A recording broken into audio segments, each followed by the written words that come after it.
So that then gets into a touchy question, and that is, when it comes to the time when you want to say, well, look, this person has ADD, and they really are having a hard time on their SAT tests or on their final exams or on their ACT tests, these exams that you need to get into university. Or they've been through medical school, or they've been through college or law school, they're trying to pass the test to get into medical school, or they've been through medical school, they're trying to pass the test to be able to get into practice and pass their board exams.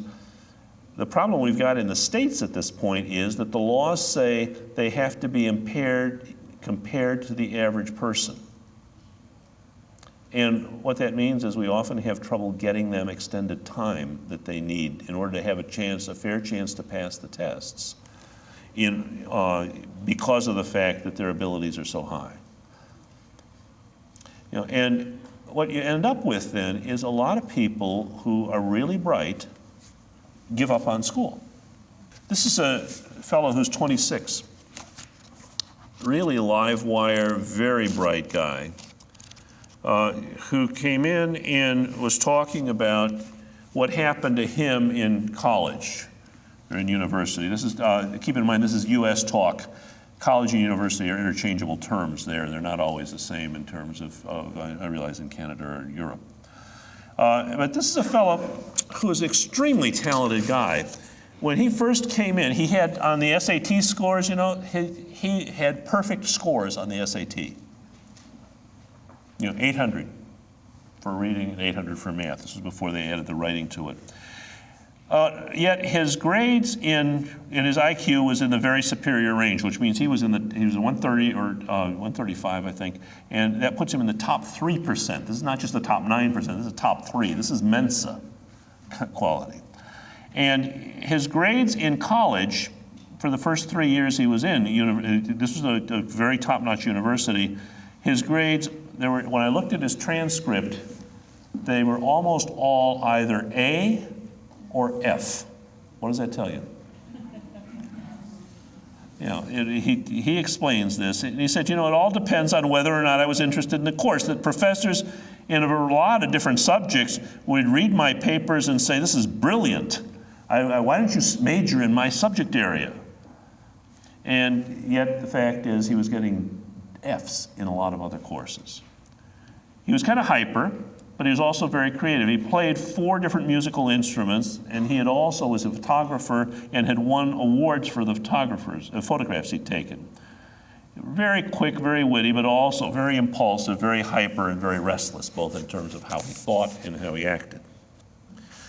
Okay, so here's what he had to say. He said, I always had a hard time making choices. I switched my major 5 times in the 3 years I was in university. I kept trying things out and then I'd get bored and feel like something else would be better, so I'd switch. Finally, I dropped out to try getting a job. I figured I'd go back to school after I knew better what I want. That was 4 years ago, and since then I've had 7 different jobs.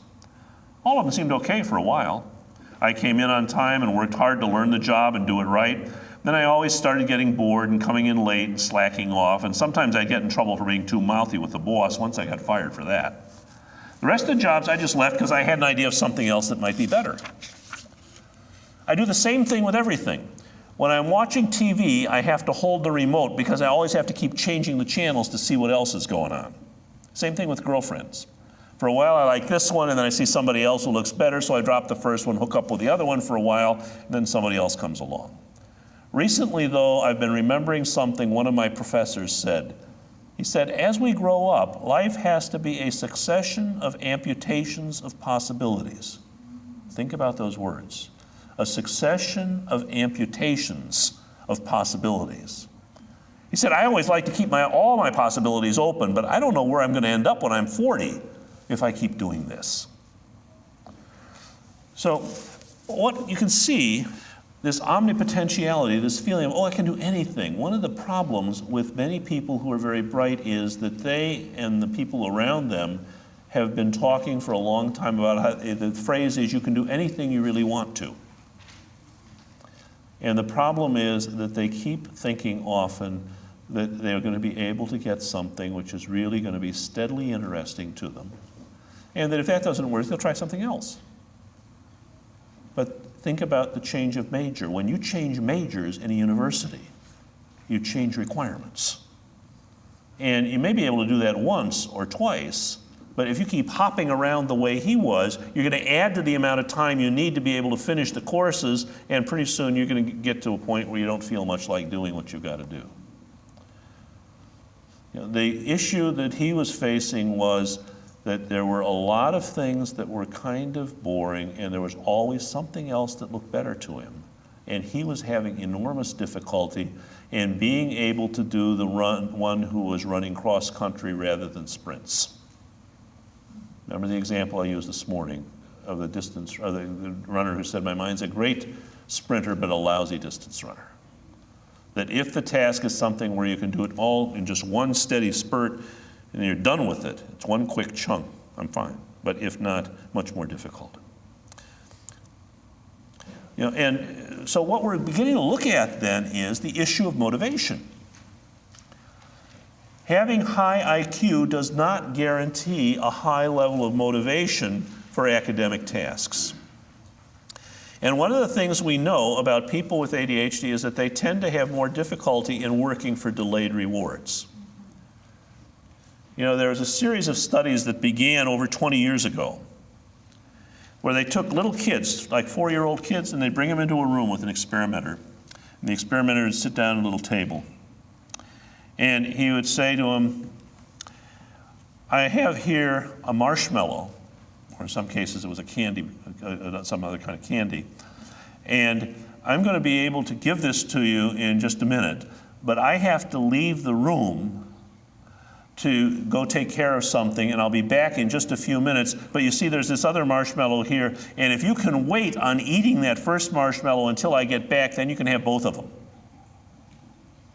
And they made movies of the kids as they were waiting, and we're talking about like 4 minutes. 4-year-old kids, 4 minutes. The kids sitting at the table, and there's some of them, the examiner would go, the researcher would go out the door, and the marshmallow's in the mouth. And there were some others where you could see the kid, literally, one of them's literally sitting on his hands so he can't reach it, and others are sort of staring over, trying to look at something else, trying to distract themselves. And you know what they found about that? You know, the studies have to do with delay of gratification. And what they found was, when they did follow-up studies on it, that the ones who were able to wait and get the 2 marshmallows instead of 1, and this has been replicated again and again with a number of other studies, had higher scores on their SAT back when they got to be about 18. So we're talking about 14 years later. Now, what's the process there? What it's saying is that if you have the capacity to hold on and stay with something and do a task and endure the frustration to get a bigger reward, then it's likely that that's going to apply not only in keeping your hands off the marshmallow for 4 minutes, but also for being able to persist in doing a lot of the stuff you need to do. Because the reality is, academic achievement involves working for rewards that are longer term. You know, think about what's involved. You know, a lot of courses are just deadly boring. There are large chunks of reading to be done, a lot of which is not at all interesting.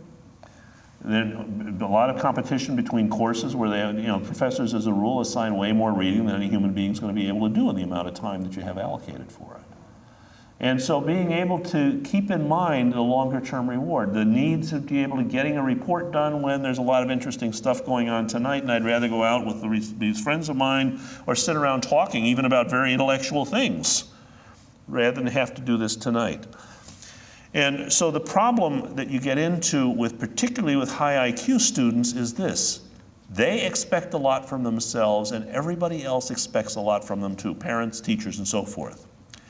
And when you have kids who have ADHD, who have a lot of difficulty, not everybody with ADHD has this, but many of them are eat the one marshmallow type persons.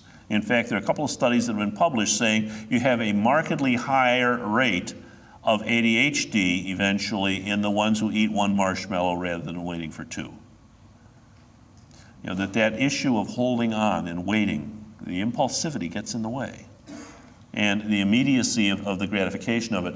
And when you have that problem and somebody's going to school, what happens is the grades start going down. And often I've got so many kids, I think, for example, of one fellow that was referred to me for an evaluation.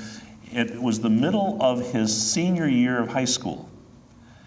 And he had started out in honors level classes. It was in one of these talented and gifted programs when he was in 6th grade, and had been in them for several years. And then as he got into high school, they started pulling him out of them, like the woman whose case I read at the very beginning, because he was not getting his homework done. He wasn't getting the reading done. And the teachers were just fed up with it and said, this is supposed to be talented and gifted. You're not doing the work. You're not going to stay. And so there he was. He was very good in music and in drama, and did exceedingly well in that. He was the go-to person for music and drama in his school. But his grades were really pretty inconsistent, and most of them were in the CD range. Occasionally he'd be failing something. And so his history teacher in senior year, middle of his semester, his first semester of his senior year, sent him in for an evaluation saying, you know, it looks to me like you might have ADD. I did the evaluation. We started him on medication. And very quickly, he got feedback he got a good response from medicine. It doesn't always work that way, but in his case it did.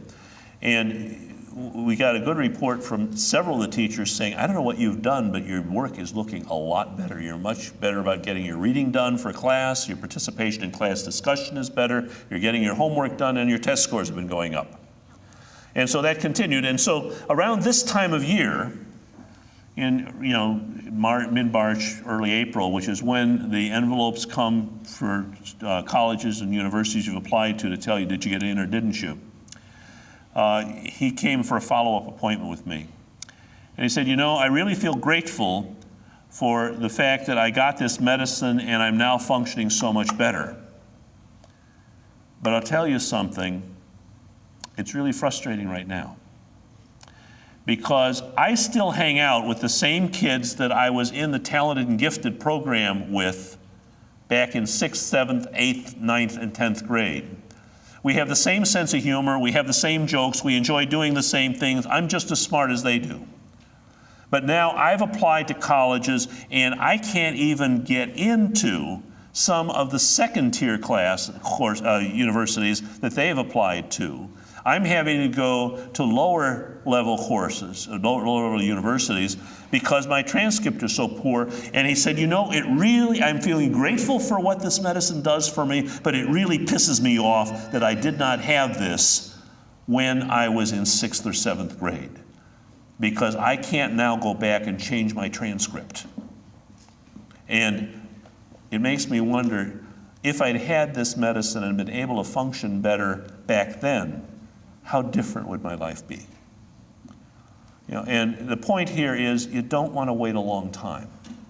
If you've got somebody who's really smart and they're really struggling in school and it looks like it may be something related to ADD, it's worthwhile to get them evaluated, and to get them evaluated by somebody who knows what this looks like. Because the fact is that if you don't adequately treat it, it's sort of like if you have ADD and you're trying to go to school, it's like you're trying to run a long marathon race with a knapsack of bricks on your back. You can do it, but you have to work a lot harder than everybody else does, and the results that you get for that effort aren't anywhere near what they would be for somebody else with the same amount of ability and the same amount of effort who just didn't have to carry the bricks. You know, and if we treat it successfully, and we're not always successful in that, but if we treat it successfully, it doesn't jet propel somebody to the front of the line, but what it does do is take some of the bricks out of the backpack so you've got a fair chance to run the race. Now, what problems do we have then for students who are very bright, who are not doing well in school because they have ADHD? Very often you end up with two things happening. One is that the student becomes demoralized. It becomes everybody thinks I'm so smart, but I'm not really that smart. Look at the lousy grades I'm getting. And often sort of sullen and resentful about it. Or it may take the form of, I'm a lot smarter than these other people, but they're getting the grades. And then you get into sort of various ways you defend yourself from thinking that you're a loser. The other problem is that parents and teachers, looking at the ability of the really smart student, often will say, my God, don't you realize time is going by, and if you don't get your grades up now, you are going to be closing many doors that otherwise would be open to somebody with the ability that you've got.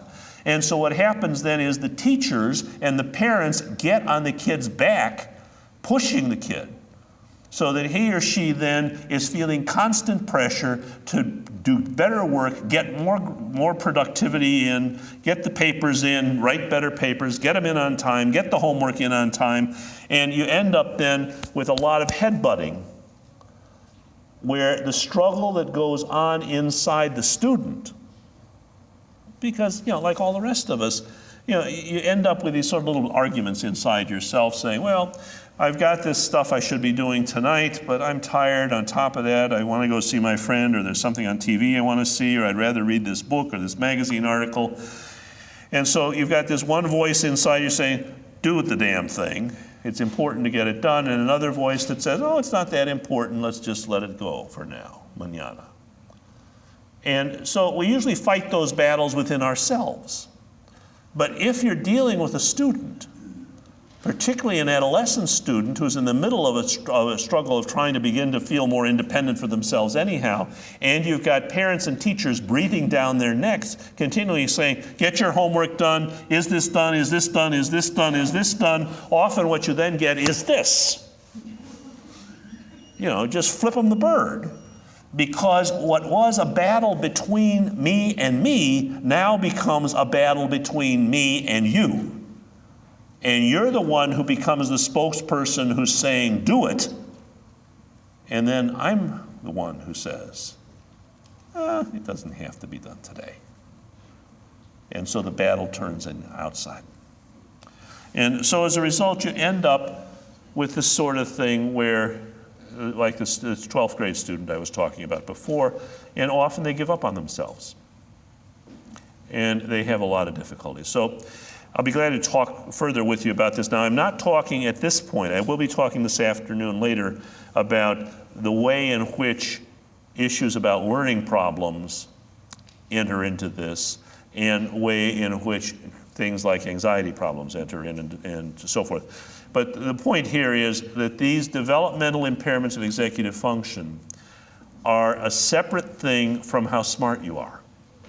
And that you can be very, very bright and still have severe impairments with ADHD. And the risk is that if you're really smart and you're not a troublemaker in school, often nobody notices the ADHD until high school or college. And so you don't get much help. And you're likely to find that people get on your back and you just begin to feel like it's useless. And so as a result, a lot of these high IQ folks that end up in our practice at least, learn very early that they expect a lot from themselves, and then if they can't fulfill those high hopes, they often begin to give up hope for themselves. And that's where it really gets deadly.